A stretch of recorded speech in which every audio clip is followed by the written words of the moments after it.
Graça e paz, família! Como é que vocês estão? Meu nome é Santiago e tenho o privilégio de estar aqui hoje com vocês compartilhando essa palavra. Quero agradecer ao pastor Rodrigo e à pastora Regina por esse privilégio. Obrigado, por essa honra de estar aqui compartilhando a palavra. E hoje é o nosso segundo dia dessa série, de vídeos sobre a Páscoa e eu estou responsável por esse segundo vídeo. E ontem, o nosso pastor Rodrigo ele trouxe uma reflexão sobre a Páscoa do Antigo Testamento. Como tudo começou, Como que deu origem à Páscoa. E hoje eu quero compartilhar com vocês sobre a Páscoa no Novo Testamento, O porquê que nós comemoramos a Páscoa. E para isso, meus irmãos, para quem puder, abra a tua Bíblia aí, vamos estar comigo aí, nessa leitura, vamos acompanhar aí durante todo esse tempo aí. E nós vamos nos basear em cima do Evangelho segundo escreveu Marcos. A partir do capítulo 14, nós vamos ler alguns versículos juntos aqui, amém? Nós vamos falar sobre a ceia do Senhor, nós vamos falar sobre Jesus no Getsemane. Então, bora lá, família. E antes de começar, eu quero fazer uma oração para nós darmos o start aqui, amém? Senhor, meu Deus e Pai, eu te agradeço pela vida de cada um dos teus filhos, ó Deus, que estão aqui presentes, que estão participando e aqueles que ainda vão assistir esse vídeo. Obrigado, Deus, por esse privilégio, obrigado por esse momento, por estarmos aqui, por termos essa comunhão agora, por mais que seja pela internet. Mas eu te agradeço por esse tempo e eu te peço, Espírito Santo, que o Senhor venha falar com cada uma dessas pessoas que estão aqui presentes. Da mesma maneira que o Senhor ministrou ao meu coração, ministre o coração deles também. Que, da mesma maneira que o Senhor me ensinou, me ajude, me use, Espírito Santo, para que eu seja esse instrumento para também trazer essa palavra para cada um desses servos que estão aqui, servos e servas. Então, Espírito Santo, que só saia da minha boca aquilo que o Senhor preparou para esse dia, não aquilo que eu quero, mas aquilo que o Senhor quer. Então, abra os nossos olhos, abra o nosso ouvido, abra o nosso coração, para nós entendermos, aplicarmos a Tua palavra. E é isso que eu te peço e te agradeço no Teu santo e poderoso nome. Amém.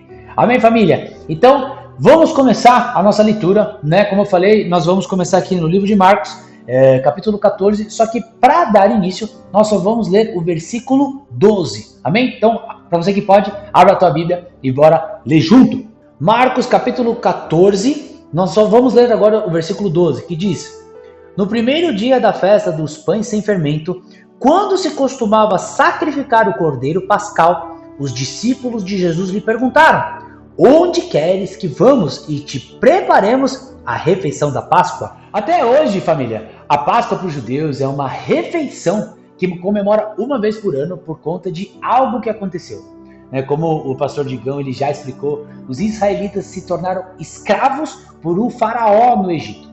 Aí Deus mandou Moisés para libertar o povo, Aconteceu aquelas 10 pragas que Deus mandou sobre o Egito, até que, certa noite, Deus ele enviou uma praga definitiva e a justiça divina aconteceu.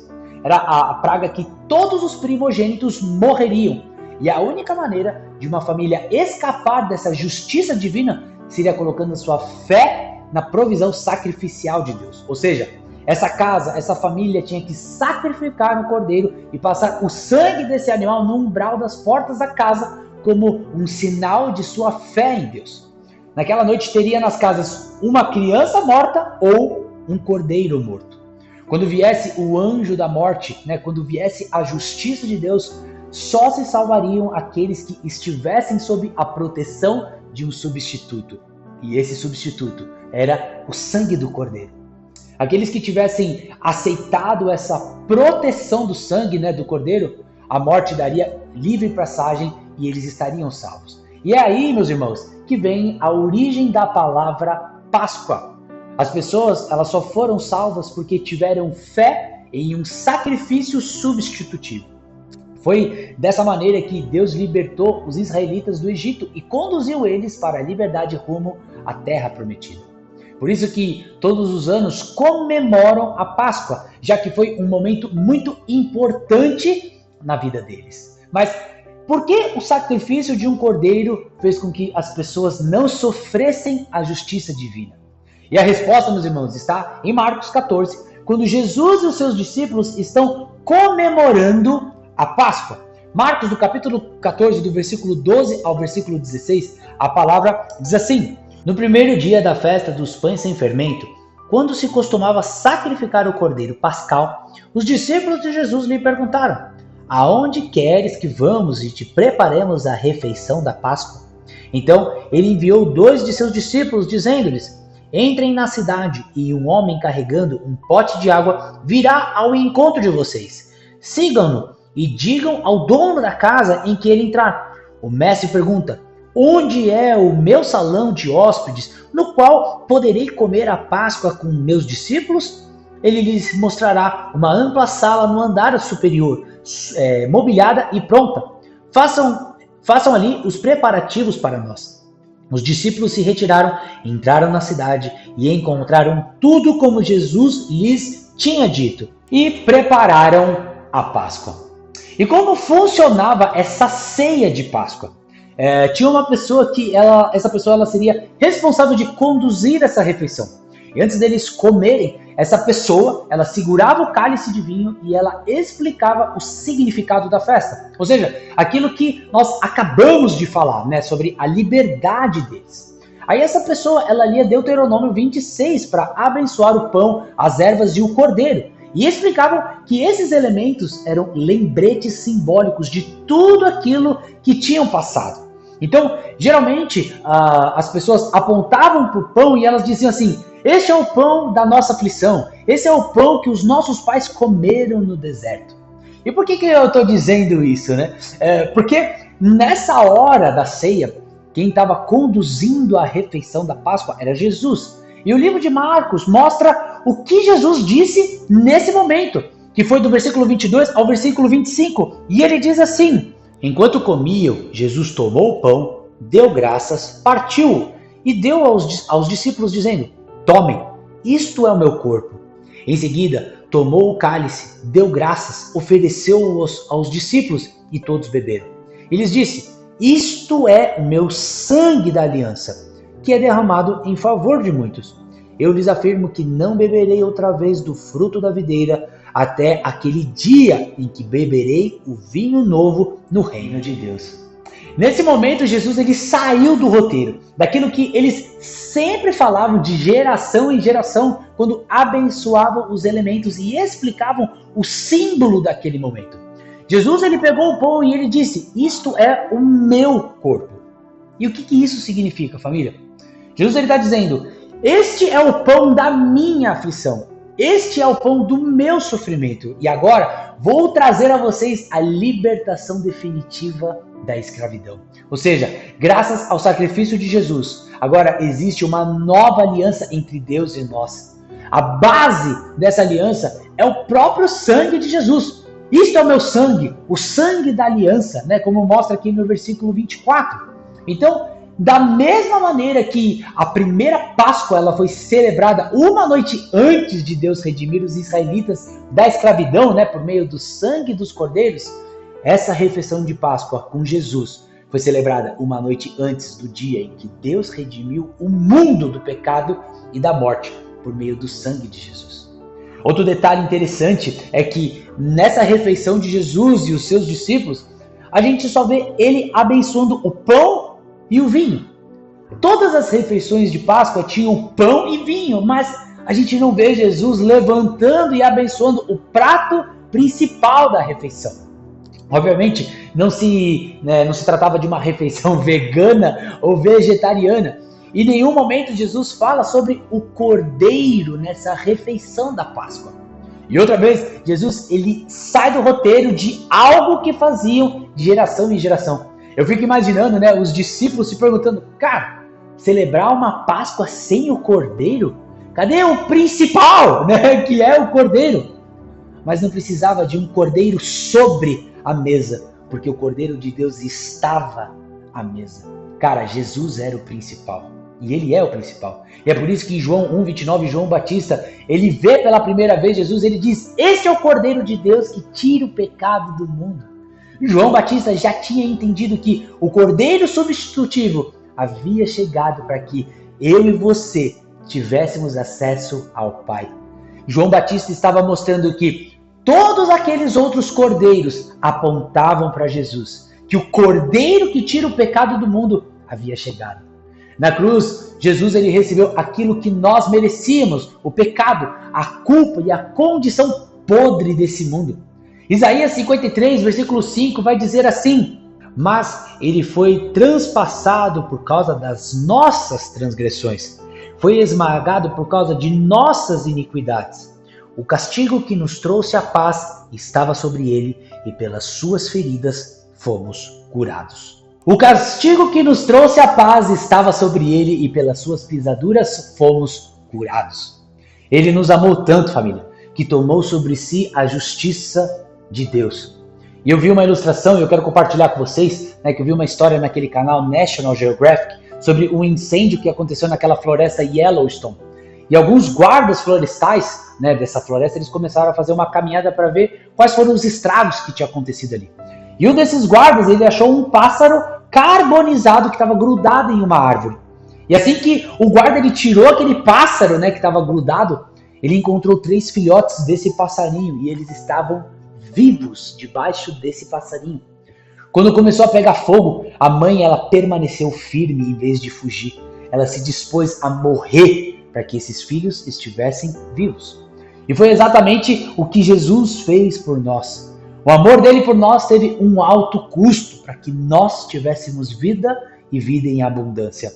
Martim Lutero ele tem uma frase onde ele diz assim: olhei para mim e vi que era impossível ser salvo, mas olhei para Jesus e vi que era impossível me perder.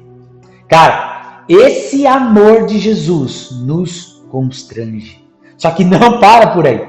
Essa última ceia de Jesus, ela aponta para o nosso futuro com Jesus. Olha o que diz Marcos, no capítulo 14, ainda aqui no capítulo 14, mas no versículo 25. Eu lhes afirmo que não beberei outra vez do fruto da videira, até aquele dia em que beberei o vinho novo no reino de Deus. Então, família, vamos fazer um negócio aqui, vamos parar para imaginar um pouco.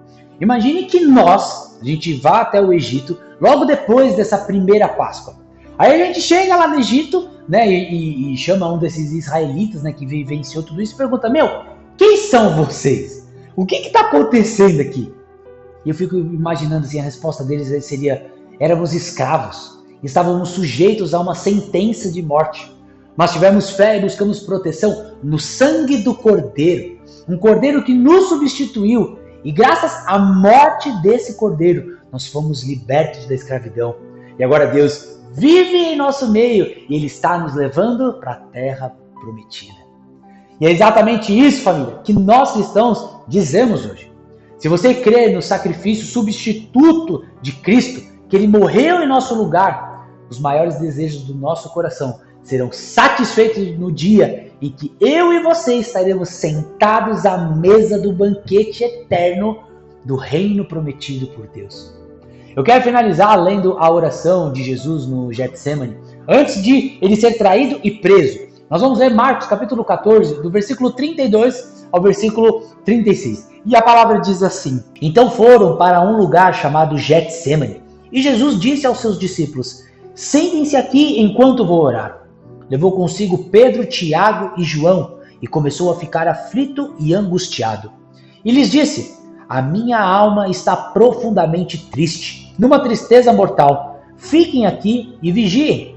Indo um pouco mais adiante, prostrou-se e orava para que, se possível, fosse afastada dele aquela hora. E dizia: Abba, Pai, tudo te é possível. Afasta de mim este cálice. Contudo, não seja o que eu quero, mas sim o que tu queres. Quando nós lemos cálice na Bíblia, é uma metáfora para a ira de Deus por causa da maldade do mundo. Então, é uma imagem da justiça de Deus sendo derramada sobre a injustiça do mundo, sobre a maldade do ser humano. E aqui, família, a gente vê mais uma vez o tamanho do amor de Jesus por nós. Além da sua obediência, obviamente, a Deus. Porque quando o calo aperta, cara, quando nós sabemos que algo pode dar ruim, isso vai nos trazer dor, vai nos trazer sofrimento, prejuízo e tudo mais, a gente já abandona na hora. Ninguém aqui gosta, Ninguém aqui quer ficar sofrendo. Jesus, ele sabia que morreria e como morreria, porque ele já vinha dizendo isso para os seus discípulos, fora as profecias. Mas quando nós olhamos para Jesus no Getsemane, a gente vê ele abrindo mão da sua vontade e se submetendo à vontade do Pai. Porque ele diz aqui no versículo 36, cara, que seja feita a tua vontade, Deus, e não a minha. Então, nesse momento no Getsemane, dava tempo de Jesus ter desistido da sua missão e ter deixado que perecêssemos. Mas, graças a Deus, que ele não considerou isso como uma opção.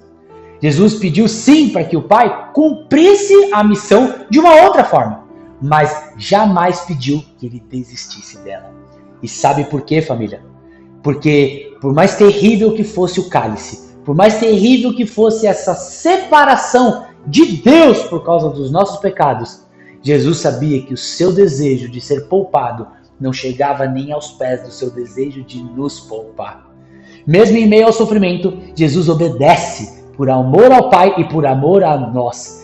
E esse é o Deus que temos buscado e buscaremos até que Ele venha.